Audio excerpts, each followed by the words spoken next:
Welcome to Season 5 of the Long-Winded One podcast. Listen as we showcase original work from top Royalroad authors read by professional voice actors. Hear interviews from your favorite litrpg and game lit authors. Lastly, listen as the Long-Winded One tries his hand at his first ever litrpg novel, The Four Treasures. Well, welcome everybody to another episode of The Long-Winded One. With me tonight, I have the well-published author Unice5656. You may have read her stuff on Royalroad. You may have listened to the audiobook entitled A Wild Fae Has Appeared, A Slice of Life, the lit RPG. That is book one of the Fantasia series. And Fantasia, if you've read her on Royalroad, Fantasia is likely what you know her from. So Unice, welcome to the podcast. Thanks for having me. So if you don't mind, I know about you, but the listeners might not know about you. So could you tell us a little bit about yourself? I go by Unice5656 online, just Unice in real life. I'm like a Taiwanese Canadian living in Canada right now. And yeah, I'm the author of Fantasia, most famously, but other works I have on Royalroad are Eterna Source and Lonely Light. I am keeping my job a secret as kind of a joke from my readers, but my educational background is in like biology and life sciences. So you may, see a lot of like nerdy science jokes scattered through my writing. In terms of how my past has influenced my writing, like Fantasia's main character is a full-on self-insert, so you could say that there's quite a bit of influence from there. Some of the details to her life circumstances are a bit different, as the story's set in kind of the near future rather than now. Other influences, like I've been a very avid fantasy reader from a very young age, and I also read a lot of manga and Asian light novels, so you'll see like tropes from all over the place show up jokingly in my work. I would describe my genre as like adventure comedy with a very heavy dose of fluffy romance. And the secret goal to all my writing is to like sneak in some education while they're not expecting it. Well, I have to admit that you've gotten me a little curious. You said you're a lover of fantasy. So tell us about that path. What led to lit RPG? Any authors that we may know? So my first exposure to kind of like lit RPG stories is from the world of light novels, like Asian light novels. So the very first story that I read is called Half Prince by a Taiwanese author named Yu Wo, which is a story, set in a game world where the main character makes a bit of an unusual avatar choice by like choosing to play as the opposite gender, and then goes on like weird adventures where they succeed by being weird. You'll be able to see a lot of parallels with my story Fantasia if you read them both. And another like major story that I read a lot of was a Korean light novel called Legendary Moonlight Sculptor, which is more of I would say like unrealistic story where there's a guy who's like poor and then succeeds and gets the most beautiful girlfriend in the world and becomes rich and all of that. But it's a fun romp, and as long as you don't read it seriously, I highly recommend it. What about reading on Royalroad? You must have something must have led you to Royalroad, right? So actually, I'm like one of the capital A ancients on Royalroad. I don't know if a lot of people know this, but the original intent of the website was a translation site for the story Legendary Moonlight Sculptor, and that's where its like original reading base and is from. So I was actually on that site for the translations, and in 2013, their forum section like opened a section where you could like post fan fiction, and I had been writing the early chapters and Fantasia at that time, mainly because I wanted to like play a game where you had like full immersion virtual reality, but obviously they don't exist. So I was kind of like doing a single person role-playing writing exercise. And I asked if like stories that weren't based in the game that the story Legendary Moonlight Sculptor is based in are allowed. And then they said yes. So I started posting, got some positive feedback, kept posting, and then kind of like a big fish in a little pond effect. Like I got reasonably famous, and from there on just kind of coasted on the like the top 5, top 50 list for much longer than the people who work really hard these days to stay on there get to stay. Well, it's pretty impressive. Fantasia has almost 2 million views. Have you seen those numbers? That's crazy. Yeah, so it's definitely the longest running ongoing story on the site. Its fiction number is like 98, and I believe the current ones are in the 80,000s. Oh my goodness. Yeah. Okay, so we're up to the point in your writing career where you've been writing on Royalroad from sounds like a very almost 10 years, right? More than 10 years, yep. Yeah, so I was able to keep like a 5.0 rating for like quite a while. And but you know, like when you get into the like hundreds and like yeah, hundreds and hundreds of ratings, like there's no way that can stay.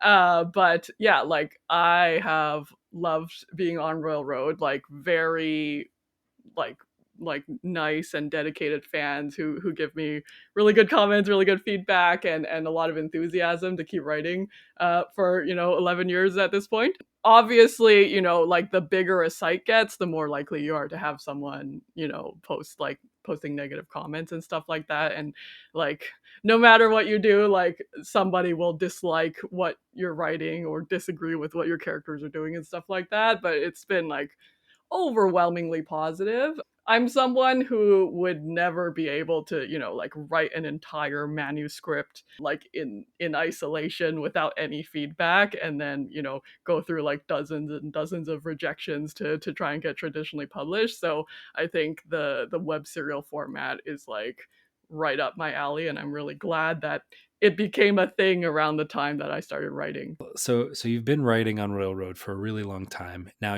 you are one of the few authors that I've interviewed who has a publishing deal and has an audiobook. Can you tell us a little bit about that process? Yeah, it's been great. I am actually like someone who has no intention of becoming like a full-time professional writer because I have you know, a job that I invested far too much training into to stop now.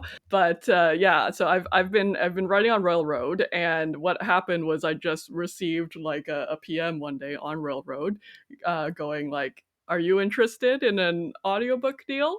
And anyone who's like even reasonably famous on Royalroad, like you will not infrequently get like private messages from things that may or may not be scams. So when I first saw the heading and the message, I was like extremely skeptical.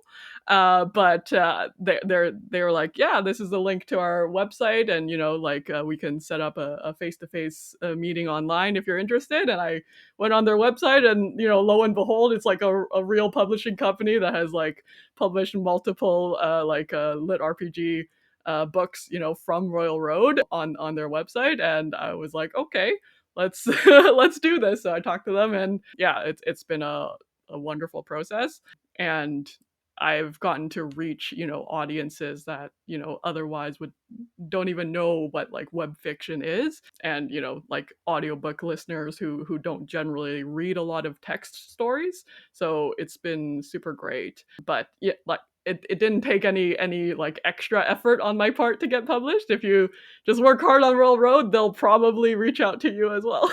Now, I noticed that you have book 1 published from Fantasia. Is there a book 2 on the horizon anytime soon? Yes. So the deal that I have signed, and the amount of writing that I have available in Fantasia so far is enough for about 3 volumes, and I have no plans of like stopping the story at that point. But I also write really slowly, so who knows what's beyond that. I'm currently like adapting the second chunk of the story to turn into an audiobook and ebook.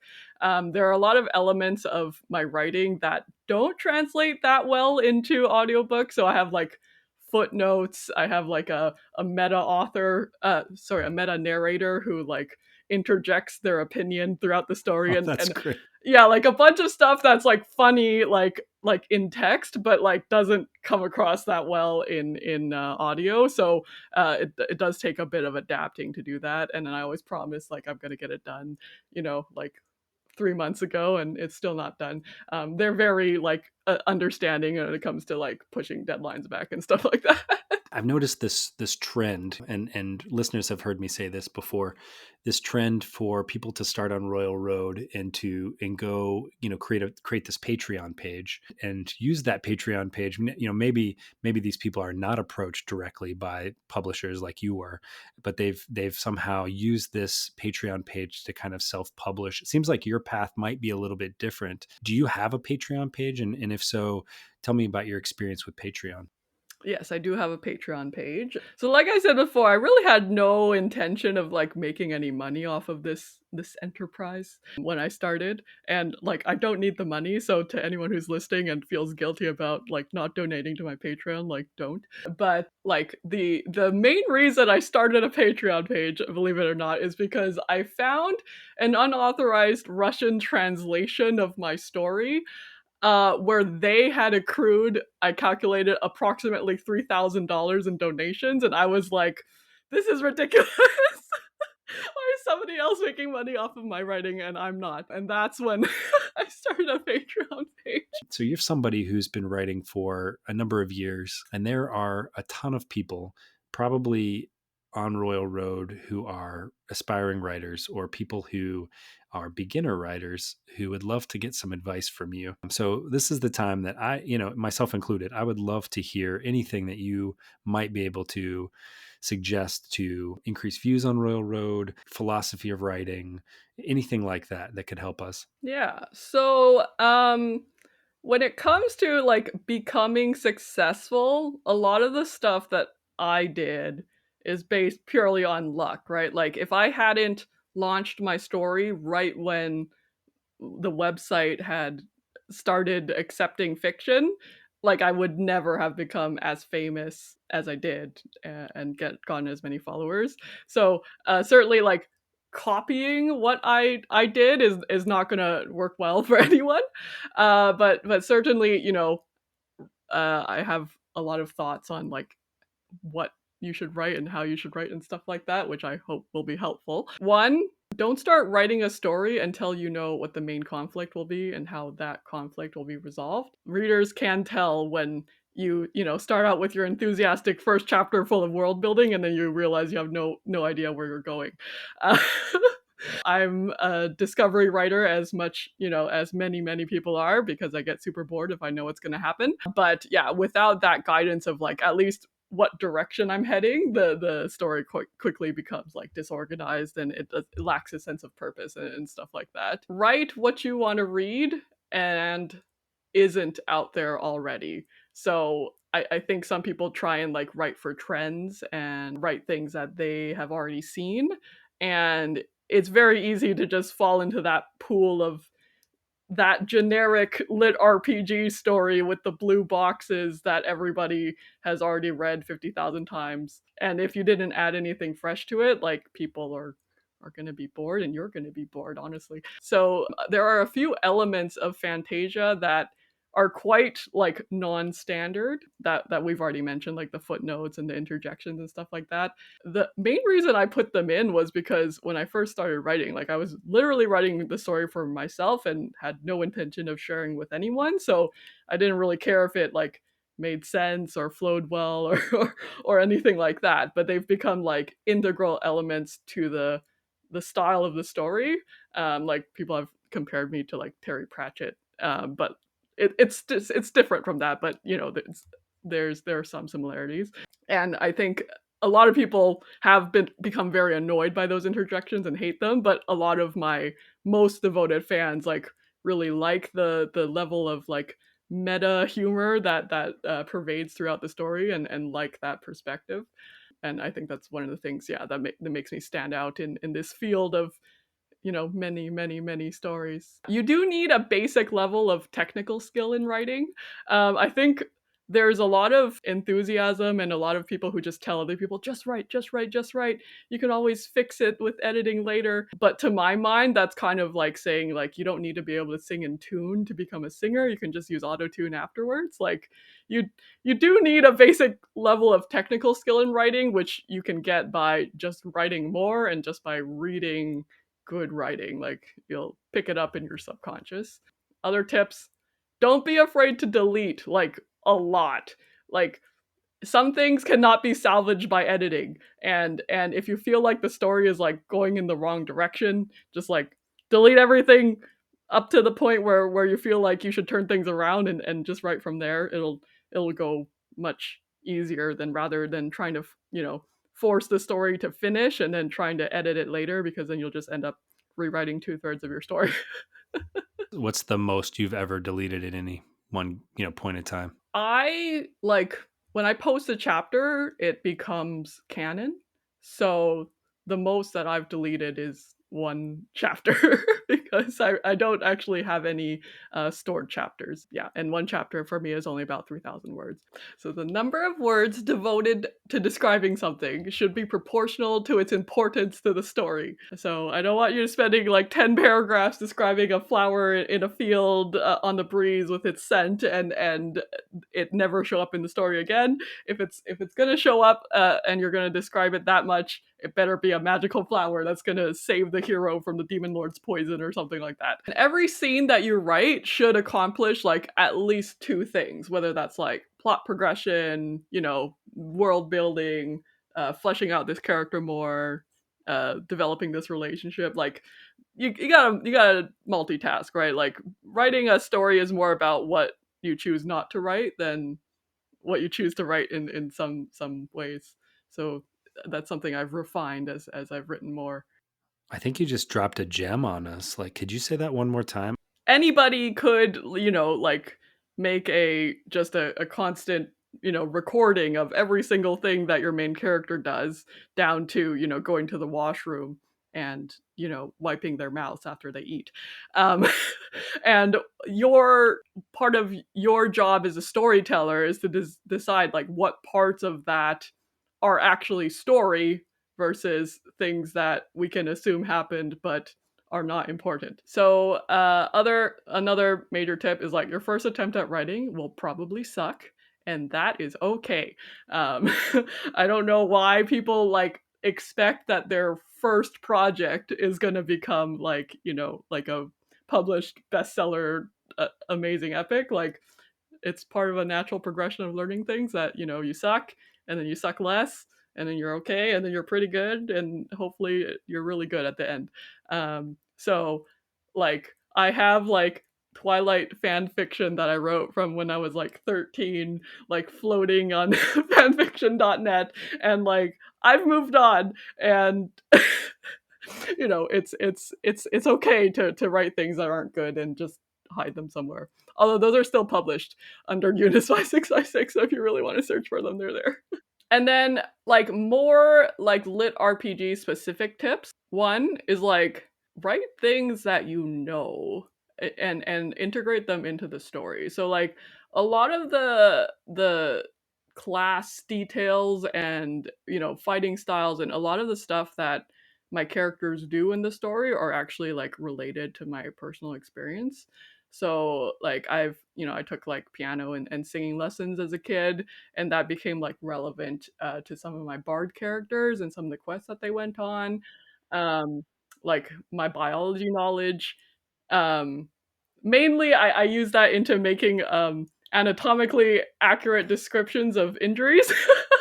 And then, like in real life, like I have a second degree black belt in Taekwondo, and I found that really helpful for like, so, figure out like what that could be relevant to what the character should know, and write from there.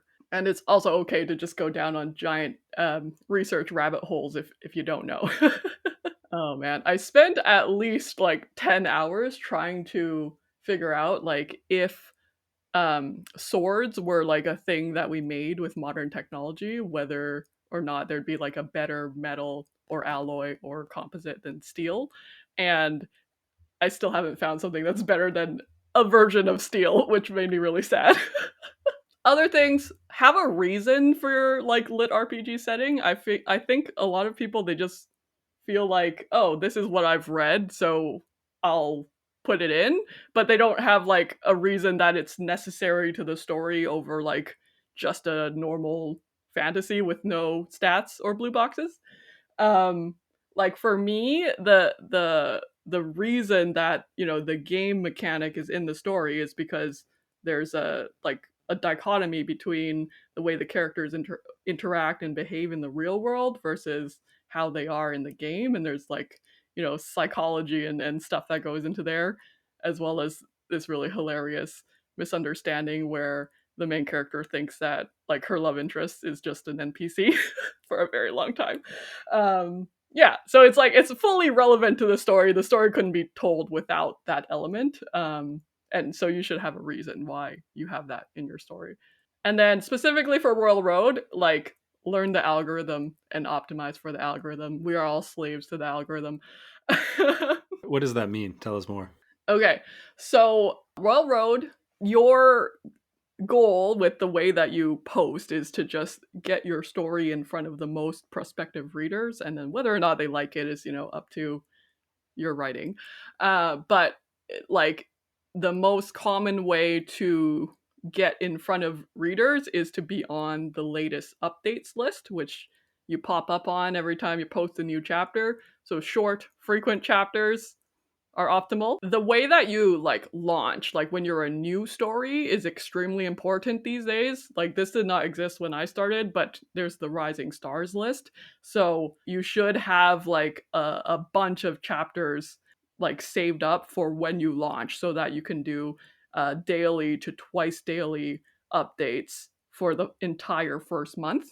And the way that you get onto Rising Stars is like this like complex calculation where it's the actual like number of star ratings that you get like divided by how old your story is. So like if you don't make it onto that list within like the first week or two, like you're not going to. There's a lot of people who kind of know the algorithm in more detail than me because I actually have never played this game, and I update like once a month if my readers are lucky.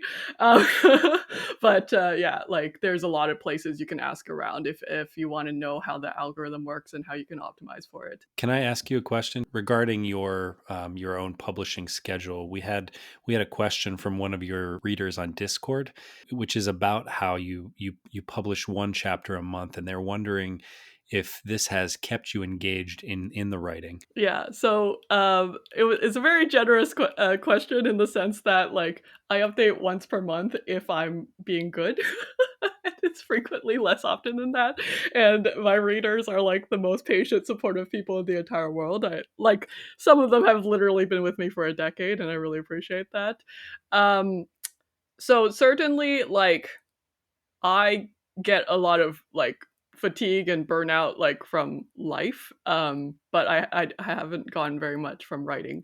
um I'm not going to tell you what my job is, but like I frequently work, you know, 40 to 60 hours a week, and then have like stuff at home to do on top of that. The way that I describe my like planning and plotting process for all my writing is that like my subconscious does all the work. So I'll frequently like have a conundrum like, you know, what's going to happen next in the story, or who's going to be the next opponent that my character is going to fight or something like that. And I won't really be consciously thinking about it or, you know, asking other people for advice or anything like that. And then, you know, a few days or a few weeks later, like the answer will just like come to me. So I just assume my subconscious has been working on it. So it's a very like low effort kind of writing. But certainly if you ever want to become like a professional writer where all your income comes from writing, you're going to have to write faster than that, and you're going to have to find ways to actively recharge your imagination, which is like, you know, reading other stories, talking to other writers, and, you know, helpful like readers who have good ideas, as well as like I said, learning new things in the real world that might become like integrated into the story. In the ideal world, I'd put out a chapter like every 2 to 3 weeks, but that hasn't happened since I was like 18. Life, it does get in the way sometimes. And then I have a Discord server where readers are encouraged to like nag me to write because I am a guilt-driven writer. I don't know if that's a good thing, Unice. It works. Yeah, it's one nag per person per day is the official policy. So you mentioned you have a Discord. Is it a public Discord? Yeah, so it is like an open Discord. If you go on Royalroad and actually read through my author's notes, there's probably a link to it in 3 of the 90 author's notes. So you can do that. Like you could also join me on Patreon and you will be automatically added. But yeah, you don't need to be a paying reader to join. It's a fun place. We have a channel just for terrible jokes, as well as pictures of baby ducks, which is a ongoing joke from my author's notes. And yeah, it's a chill place, like not super active, but we have fun there. Where else can we find you other than Discord? That's pretty much my only social media. Like you can obviously find me on Royalroad as Unice5656. You can find me on ScribbleHub as Unice5656, and fictionpress.net, which is the only other place I post my writing these days. Yeah, Patreon, of course, and then you can find me on Amazon and Audible as Unice5656. In the next episode, we're going to hear a piece of Fantasia, and it was read by Tabitha Garland. Could you set the scene for us on what we're going to hear? So this is a excerpt later in the story of Fantasia. So as we discussed, like it's a story set in a virtual reality MMORPG game with full immersion that you play in your sleep, where the main character is in it just to play for fun. Like there is no world-ending crisis that she needs to save the world from, or she's not trying to become the number one player in the game or any other grand ambition. And she frequently does things that are a little bit unexpected with some interesting results. I picked this particular scene because it has the adventure part. So she is fighting some monsters and discovers a new mechanic that she's able to abuse to cause a lot of destruction to the monsters, but it also has a bit of the fluffy romance element that I am somewhat known for, where this is a part of the story where she has finally realized that her love interest is a real person, and yeah, they're in their kind of beginning stages of their relationship, and they're being cute. Yeah, it ends with a few educational footnotes, which again sound a bit awkward in the audio format. We thank you for sharing this with us, and we hope that you enjoyed Tabitha's reading. Thanks so much for having me, and she did an amazing job. Thank you for joining us down this litrpg deep dive. Please consider giving us a review on Apple Podcasts and visit us over at longwinded.one, where you can see past episodes and find all of our socials, even our new Discord server. We hope you enjoy.